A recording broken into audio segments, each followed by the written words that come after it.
कभी आपने उन ऊंचाइयों के बारे में सुना है जहाँ कुछ योगी सालों तक एक ही जगह पर बैठकर तपस्या करते थे?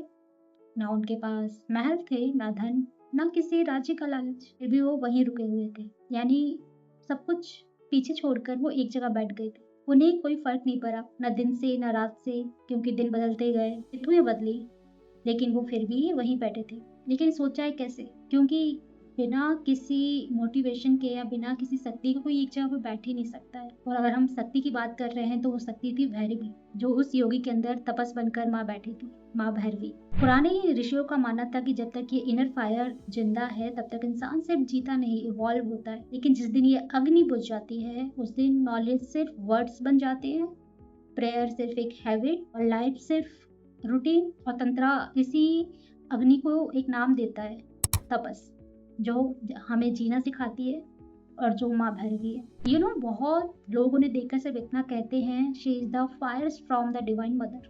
लेकिन तांत्रिक ट्रेडिशन इसे कहीं ज्यादा गहरी बात कहते हैं। भैरवी का संबंध क्रोध से कम और जागरण से ज्यादा है, यानी अवेकनिंग, अवेकन सोल से ज्यादा है। वो उस आग का रूप है जो पनिशमेंट देने के लिए नहीं जलती, बल्कि उस नींद को तोड़ने के लिए जलती है जिसमें चेतना धीरे धीरे खो जाती है। बहुत से लोगों को ये बोरिंग लगेगा, लेकिन हमारे डेली लाइफ में ये होता है और इसे जानना जरूरी है।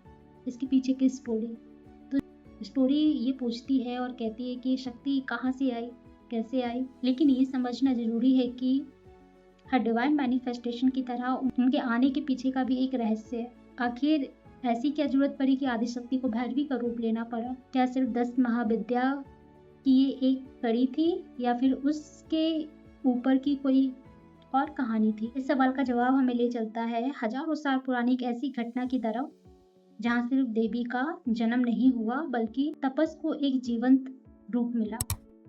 शाक्त परंपरा के अनुसार ये कहानी शुरू होती है राजा दक्ष के यहाँ से। लेकिन अगर हम इस घटना को सिर्फ पारिवारिक विवाद समझ लें तो शायद हम उनका सबसे गहरा अर्थ खो देंगे। जब दक्ष ने महादेव का अपमान किया और सती ने बिना निमंत्रण के यज्ञ में जाने का निश्चय किया, तब शिवा ने उन्हें रोकने की कोशिश की। उनका मानना था जहाँ सम्मान ना हो वहाँ जाना दुख को निमंत्रण देना जैसा है। लेकिन सती के लिए इसे पिता के घर जाने का प्रश्न नहीं था। It was the moment when Shakti decided to reveal her limitless nature. And तांत्रिक ट्रेडिशन बताती है जैसे ही शिवा वहां से मुड़कर जाने लगे तो सती ने दिव्य स्वरूप प्रकट कर दिया। ईस्ट, वेस्ट, नॉर्थ, साउथ और बाकी सब दिशाएं, इन सब दिशाओं में एक एक करके सारी शक्तियां खड़ी हो गई, सामने आ गई। और ये सारे रूप हम 10 महाविद्याओं के नाम से जानते हैं।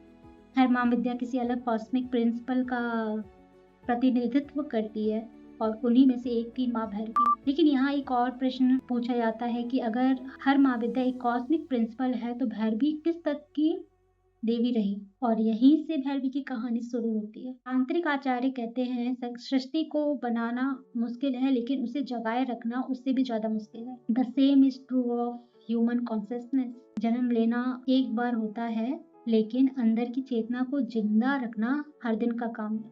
और जब आपके अंदर की चेतना धीरे धीरे सुस्त पड़ने लगती है, जब तपस की जगह कंफर्ट ले लेते हो, यानी थोड़ी सी मेहनत करने की बजाय आलस करने लगते हो, अपने कंफर्ट जोन में जाने लगते हो, और जब डिसिप्लिन की जगह सिर्फ डिजायर बच जाती है, तब शक्ति का एक ऐसा रूप आवश्यक हो ही जाता है जो हमें हिला दे, जो हमें याद दिलाए कि life was never meant to be lived unconsciously. तंत्रा उसी शक्ति को भैरवी के नाम से जानता है। लेकिन भैरवी को समझने के लिए सबसे पहले उनके नाम को समझना जरूरी है, क्योंकि पूरी फिलोसफी को चेंज करके रख देता है। तो the meaning behind the name Bhairavi, Sanskrit में भैरवी शब्द का संबंध भैरव से माना जाता है। लेकिन यहाँ एक गलतफहमी बहुत कॉमन है। बहुत लोग सोचते हैं कि भैरवा का मतलब सिर्फ भयानक या डरावना होता है, लेकिन तांत्रिक ट्रेडिशन इसे बिल्कुल अलग नजरिए से देखते हैं। कुछ आचार्य के अनुसार भैरव उस चेतना का रूप है जो हर सीमा को तोड़ देती है, जो इंसान को उसके असली नेचर को फेस करने पे मजबूर कर देती है। और इसी कॉन्शियसनेस की डायनामिक लिविंग एनर्जी है भैरवी। अगर भैरव को प्योर अवेयरनेस कहा जाए तो भैरवी उस अवेयरनेस की लिविंग पावर है। अगर भैरव एक शांत आकाश है तो भैरवी उस आकाश में चमकती हुई बिजली है। अगर भैरव सत्य है तो भैरवी वो हिम्मत है जो सत्य को जीने की ताकत देती है। इसलिए तंत्रा में भैरव और भैरवी को कभी अलग नहीं देखा गया। One is consciousness, the other is it's power. और शायद इसलिए जब भी कोई साधक भैरवी की उपासना करता है तो उसका उद्देश्य सिर्फ ब्लेसिंग पाना नहीं होता। The goal is to awaken the fire that can transform ordinary living into consciousness living. एक पुराना क्वेश्चन ये भी है कि उनका नाम सिर्फ भैरवी था तो फिर त्रिपुरा शब्द उनके साथ कैसे जुड़ गया? और इसका जवाब हमें अलग अलग शाक्त और तांत्रिक ट्रेडिशन में मिलता है।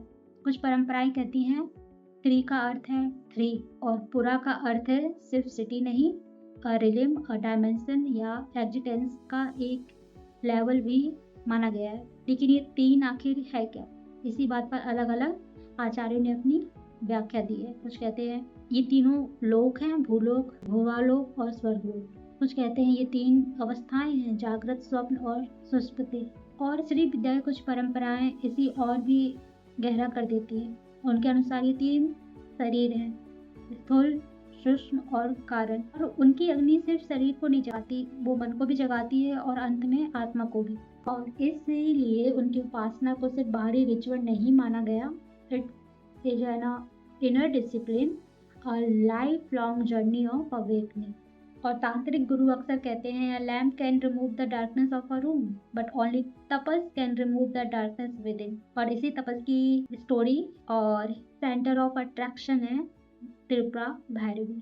जब भी भैरवी का नाम लिया जाता है तब एक और नाम अपने आप सामने आ जाता है, भैरव। बहुत लोग भैरव को सिर्फ शिवा का एक उग्र रूप मानते या समझते हैं, लेकिन तंत्र में उन्हें इससे कहीं ज्यादा गहरा बताया गया है। तांत्रिक फिलॉसफी कहती है भैरव बिना भैरवी के निष्क्रिय है और भैरवी बिना भैरव के दिशाहीन। जैसे अग्नि और उसकी गर्मी को अलग नहीं किया जा सकता, वैसे ही शिवा और शक्ति को भी अलग नहीं समझा जा सकता। वन इज प्योर अवेयरनेस और other is it's living power. इसलिए तांत्रिक साधना का उद्देश्य सिर्फ किसी देवी या देवता की पूजा करना नहीं था।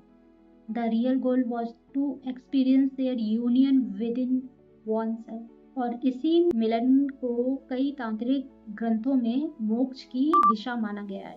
भैरवी इन तांत्रिक प्रैक्टिस समय के साथ भैरव की उपासना कई तांत्रिक परंपराओं का एक महत्वपूर्ण हिस्सा बन गई। लेकिन यहाँ एक बात समझना जरूरी है, तंत्र कभी सिर्फ बाहरी क्रियाओं तक सीमित नहीं था। असली साधना का केंद्र हमेशा अंदर होता है। भैरवी की उपासना का उद्देश्य धन, शक्ति या चमत्कार पाना इन सब के लिए नहीं था, अंदर की ऊर्जा शक्ति को जगाने के लिए था। इसीलिए कई परंपरा में भैरव को तपस्या की आदि सृष्टि कहा गया है। आज की दुनिया में हम सब लोग एक दूसरे से पहले से ज्यादा कनेक्टेड हैं, लेकिन शायद पहले से ज्यादा डिस्ट्रैक्टेड भी हैं। हर दिन हजारों notification, endless scrolling, constant comparison और धीरे धीरे हमारी अटेंशन ही हमारी सबसे बड़ी वीकनेस बन गई। और इसी टाइम में भैरवी की साधना और भी इम्पोर्टेंट हो जाती है। अगर आज भैरवी की साधना की जाए या उनका ध्यान भी लिया जाए तो वो हमें याद दिला देंगी the greatest battle is not against the world, it is against everything that keeps pulling your mind away from its highest purpose.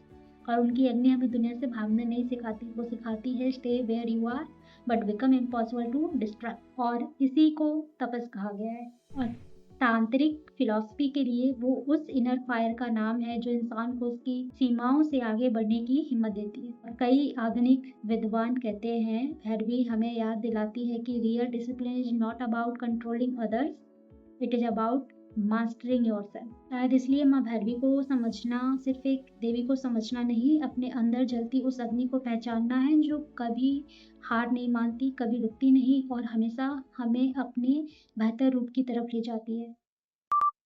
This is माँ भैरवी।